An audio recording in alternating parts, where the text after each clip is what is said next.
जय श्री कृष्ण। आज के व्याख्यान का विषय है हिंदी भाषा के साथ हो रहा खिलवाड़।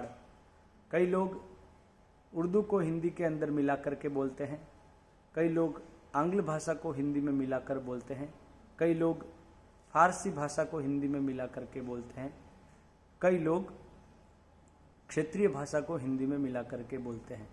उससे होता यह है कि हिंदी का जो अपना मूल स्वरूप है, हिंदी का जो अपना अस्तित्व है, हिंदी का जो अपना महत्व है, वो कहीं दूर रह जाता है। हिंदी अपने अस्तित्व को कैसे बचाएं? यदि किसी भाषा का प्रयोग करना है, व्यवहार करना है, तो जिस भाषा में व्यवहार करना है उसी भाषा का पूरा पूरा आश्रय लेना चाहिए। कोई उर्दू बोले तो उसे रोका नहीं जा सकता और रोकना भी नहीं चाहिए। कोई अंग्रेजी पढ़े तो उसे रोका नहीं जा सकता, रोकना भी नहीं चाहिए। अंग्रेजी पढ़ने वाला अंग्रेजी पढ़े, उर्दू पढ़ने वाला उर्दू पढ़े, लेकिन किसी को ये अधिकार नहीं है कि वे हिंदी भाषा के साथ दूसरी भाषा का मिलान करें, हिंदी भाषा के अंदर दूसरी भाषा को मिला देवें। और हिंदी अपने मूल स्वरूप से धीरे धीरे इन लोगों के द्वारा दूसरी भाषा मिला देने के कारण धीरे धीरे गर्त में जा रही है। हिंदी अपने मूल स्वरूप से विलग होती जा रही है। आपको बता दें, यदि व्यक्ति दिन भर के व्यवहार में हिंदी बोलता है तो वो यदि भली भांति आकलन करे तो 100 में से 60% भाषा उसमें से उर्दू भाषा के शब्दों को वो बोलता है। पीछे बच्ची 40%, उस 40% में भी वह आंग्ल भाषा को बीच में लाता है और क्षेत्रीय भाषा को भी बीच में लाता है। कोई हिंदी बोले तो उसके साथ हिंदी में व्यवहार करना चाहिए, कोई उर्दू बोले तो उसके साथ, यदि आपको उर्दू आती हो तो, नहीं तो उर्दू वाला उर्दू में अपना व्यवहार करे, आंग्ल भाषा वाला आंग्ल भाषा में अपना व्यवहार करे। प्लीज ऐसा करिए तो प्लीज तो हो गया आंग्ल भाषा का, और ऐसा करिए हिंदी का हो गया। तो मुझे सुकून नहीं है, मुझे चैन नहीं है, तो सुकून में, चैन में मुझे कष्ट हो रहा है। तो इन सभी वाक्यों में कितना कितना अंतर है। कौन सा उर्दू मिश्रित वाक्य है, कौन सा उर्दू रहित वाक्य है, कौन सा शुद्ध परिष्कृत परिमार्जित हिंदी का वाक्य है। तो ये हमें बड़ा ध्यान देना चाहिए। ये बड़े गंभीर विषय हैं जिन पर प्रायः लोगों की दृष्टि नहीं जाती, और वे लोग बड़ी प्रसन्नता के साथ आंग्ल मिश्रित हिंदी बोलते हैं, उर्दू मिश्रित हिंदी बोलते हैं, और धीरे धीरे उर्दू हिंदी के ऊपर हावी हो रही है, अपना प्रभाव जमा रही है।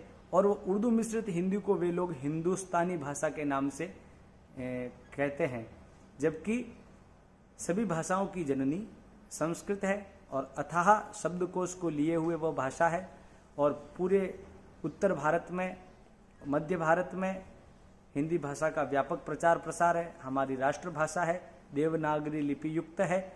और ऐसी बृहत गंभीर सुंदर भाषा के साथ कोई अन्यान्य व्यक्ति खिलवाड़ करे या उसमें मिलावट करे, ये किसी को भी स्वीकार नहीं होना चाहिए। इसका पुरजोर विरोध होना चाहिए। और अभिभावकों को, माता पिता को, शिक्षकों को, व्याख्याताओं को और शोध करने वाले सभी विद्यार्थियों को भी चाहिए कि इसके ऊपर अध्ययन करें, इसके ऊपर अपना विशेष ध्यान देवे, इसके ऊपर अपना विशेष एकाग्रचित्त करके इस विषय को गंभीरता से लोगों तक पहुंचाए कि भाई हिंदी कोई बोल रहा है तो उसके साथ हिंदी में व्यवहार करें। और ये देखें, अपने आप का आकलन करें, परीक्षण निरीक्षण करें कि मेरे द्वारा आज दिन भर के व्यवहार में जो बोली गई भाषा, उसमें कितने शब्द मैंने उर्दू के बोले, कितने शब्द मैंने क्षेत्रीय भाषा के बोले, कितने शब्द मैंने फारसी भाषा के चुरा कर बोले, या मैंने बोल दिया और मुझे पता भी नहीं चला, सहसा मेरे द्वारा ऐसे बोले गए। तो उर्दू का व्यापक प्रभाव हिंदी पर पड़ जाने से हिंदी अपने मूल स्वरूप से विलग होती जा रही है, हिंदी अपने मूल स्वरूप को खोती जा रही है। उर्दू पढ़ने वाला उर्दू पढ़े, अंग्रेजी पढ़ने वाला अंग्रेजी पढ़े, फारसी पढ़ने वाला फारसी पढ़े, लेकिन ये किसी को अधिकार नहीं है कि किसी शुद्ध अस्तित्व लिए हुए किसी संपूर्ण भाषा के अंदर कोई अपनी भाषा के शब्दों का या अपनी भाषा का मिलान करे। किसी भी मानसिकता से, किसी भी षड्यंत्र से इस प्रकार का किए जाने वाला प्रयत्न सिद्ध नहीं होना चाहिए। ऐसे प्रयत्न को कोई भी लोग स्वीकार न करे और अपने आप का आकलन करे और हिंदी भाषा को बचाने में सतत सहयोग देवे। क्योंकि आपने देखा होगा कि शंकराचार्य भगवान स्वामी निश्चलानंद जी महाराज कई वीडियोस के माध्यम से सनातन सिद्धांतों को प्रश्नोत्तर के माध्यम से, धर्म प्रश्न मंचों के माध्यम से लोगों के बीच में साझा करते हैं और उनकी भाषा हिंदी भाषा को ही वो लेकर के अपने व्याख्यान देते हैं, क्योंकि जनमानस तक वो भाषा मतलब सरलता से, सहजता से सब लोग उसको समझ सके, इसलिए वो हिंदी भाषा को माध्यम बना करके उन जटिल विषयों को, उन गहन गंभीर विषयों को लोगों तक पहुंचाते हैं, समझाते हैं।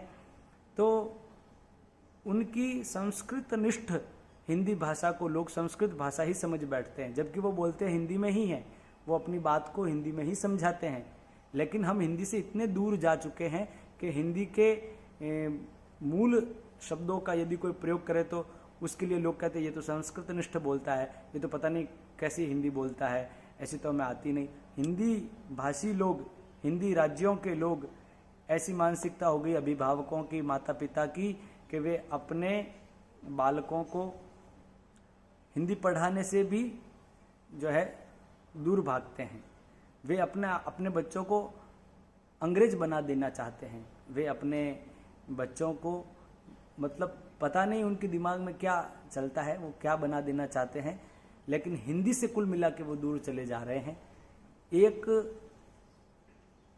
एक पृष्ठ यदि हिंदी का लिखा हुआ किसी 20-25 साल के आज के युवा को पढ़ने के लिए दे दिया जाए तो हो सकता है 100 में से 20% युवा वर्ग ही उसको ठीक ठीक बिना रुकावट के, बिना गलती के पढ़ पाए और एकदम शुद्ध उच्चारण कर पाए। नहीं तो 80% लोग उसमें गलती करेंगे, क्योंकि वो अपने हिंदी के मूल स्वरूप को छोड़ चुके हैं। घर में भी आंग्ल भाषा का प्रयोग, व्यवहार में भी उर्दू मिश्रित हिंदी भाषा का प्रयोग, क्षेत्रीय भाषा मिश्रित हिंदी भाषा का प्रयोग, किसी एक भाषा को उसके मूल स्वरूप में रहने ही नहीं देना चाहते। वो सोचते हैं कि जो हम बोल रहे हैं वही सही है। उनको मालूम भी नहीं रहता कि जो शब्द मैंने कौन कौन से बोल दिए हैं, ऐसे ऐसे शब्द मैंने बोल दिए हैं जो मुझे पता भी नहीं है कि किस भाषा का ये शब्द है और कहाँ मुझे इसका प्रयोग करना चाहिए। मान लो पता नहीं है, तब भी पता चलने के बाद में, जान लेने के बाद में तो अपने व्यवहार में अंगीकार करके उसे परिवर्तन में लाना चाहिए, अपने व्यवहार में उसको स्थान देना चाहिए, उसमें परिवर्तन होना चाहिए। लेकिन ऐसा लोग नहीं करते, जैसा चल रहा है वैसा चलने देते हैं, कोई भाषा के ऊपर विशेष ध्यान नहीं देता है। ऐसे धीरे धीरे अस्मिता, गरिमा, महिमा, महत्व भाषा का घटता चला जा रहा है और हम सभी लोग हाथ पे हाथ देके बैठे रहते हैं। कितने ग्रंथ इकट्ठे कर लो, कितने भी विद्वान बन जाओ, कितने भी संग्रहकर्ता बन जाओ, अपने मूल जो भाषा के स्वरूप है, मूल भाषा का जो अस्तित्व है, उसको यदि हम नहीं बचा पाए तो हमारी विद्वता किस काम की, हमारा संग्रह किस काम का। हम लोग कितने भी शिक्षाविद हो, वो उसका क्या महत्व रह जाता है। महत्व तो तब रहेगा जब हम अपनी भाषा को बचा पाएंगे, अपनी भाषा के मूल स्वरूप को बचाने के लिए हमारे द्वारा प्रयत्न होंगे। आज के युवाओं को, छात्रों को ये चाहिए कि वे मल्टीमीडिया के माध्यम से, व्हाट्सएप, फेसबुक के माध्यम से या अन्य साधनों के माध्यम से, संसाधनों के माध्यम से हिंदी भाषा को परिष्कृत करने के ऊपर, हिंदी भाषा के मूल स्वरूप को बचाने के ऊपर, देवनागरी लिपि को बचाने के लिए और हिंदी के मूल स्वरूप में किसी भी अन्य भाषा का हस्तक्षेप न हो, इस प्रकार के प्रयत्न उनके द्वारा होते रहने चाहिए, तभी हमारी भाषा बच सकती है। कहने को तो बहुत कुछ है।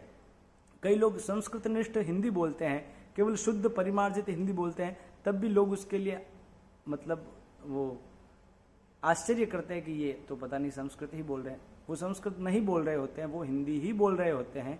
लेकिन हम हिंदी से इतने दूर चले गए हैं कि परिष्कृत हिंदी हमें संस्कृत लगती है। वैसे तो सब भाषाओं की जननी संस्कृत है, तो वो शब्द तो उसमें आएंगे ही। तमिल भाषा में भी, कन्नड़ भाषा में भी, मराठी भाषा में भी संस्कृत के शब्द तो सीधे सीधे आपको मिल जाएंगे।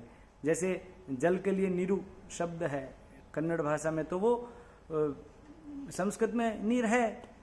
तो ऐसे ऐसे बहुत सारे शब्द हैं जो सीधे सीधे संस्कृत से क्षेत्रीय भाषाओं में ले लिए गए हैं, लेकिन मूल स्वरूप किसी भी भाषा का हो तो उसको बचाना चाहिए। हिंदी भाषी को हिंदी भाषी ही रहना चाहिए। हिंदी भाषी को अपनी भाषा बचानी चाहिए, राष्ट्रभाषा को बचाना चाहिए। उर्दू भाषा वाला उर्दू भाषा में व्यवहार करे, आंग्ल भाषा वाला आंग्ल में करे, हिंदी वाला हिंदी में करे। हिंदी में कोई उर्दू मिलाए, हिंदी में कोई अंग्रेजी मिलाए, हिंदी में कोई फारसी मिलाए, हिंदी में कोई क्षेत्रीय भाषा मिलाए, या हिंदी में कोई अन्य और विदेशों की भाषा मिलाए, ये कभी भी हमें स्वीकार नहीं होना चाहिए। जय श्री कृष्ण।